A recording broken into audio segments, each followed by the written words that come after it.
குடிக்கலாமாடா அப்படின்னு கேட்டார். இதை விட நல்ல நேரம் எது இருக்கு குடிக்கிறதுக்கு? ரெண்டு பேரும் குடிச்சோம். பாதியில சொன்னாரு, எனக்கு படம் பண்றியாடா? புரியல, இப்ப என்ன பண்ணி ப்ரொடியூசர், எனக்கு படம் பண்றியா? உனக்கு படம் பண்ணுண்டா நான். அப்படிதான் நான் பிசாசு பண்ணேன். இன்னொரு சக கலைஞன், நான் சக கலைஞன் அல்ல, அவனுடைய குழந்தை, அவனுடைய தம்பி கீழே விழுந்த டைம்ல அவன் என் கையை பிடிச்சி மேலே கூட்டியாந்து படம் கொடுத்தான். எனக்கு மீண்டும் ஒரு வாழ்க்கையை பாலா கொடுத்தான். என் லைஃப்ல நடந்தது. நான் ஓடாயம் ஆட்டுக்குட்டி படம் ரிலீஸ் ஆகி படம் பெருசா போகல. அப்போ ஒரு நாள் ஏதோ ஒரு வகையில பாலா அந்த படத்தை பார்த்துட்டு ஒரு நாள் பாலா என்னை கூப்பிட்றாரு. எங்கடா இருக்க?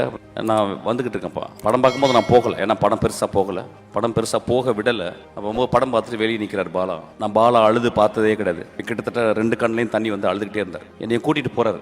பாலா நிறைய பேரோட சண்டை போடுவார், நிறைய பேர் திட்டுவார். தமிழ் சினிமாவில் ஒரு மிகப்பெரிய பரிதாபம் என்னன்னா, ஒரு மனிதனை ஒரு நாள் ஏதோ ஒன்று நடந்திருக்கும், திட்டிருப்பாங்க, ஏதோ பண்ணியிருப்பாங்க, அந்த ஒரு நாளில் நம்ம ஒரு தராசு வச்சிருப்போம் பாக்கெட்டில், அதை வச்சு அளக்குறது பாலா.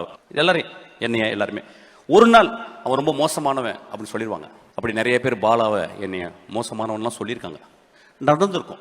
அதெல்லாம் மீறி ஐயா பாலா ஒரு மிக மிக உன்னதமான கலைஞன்.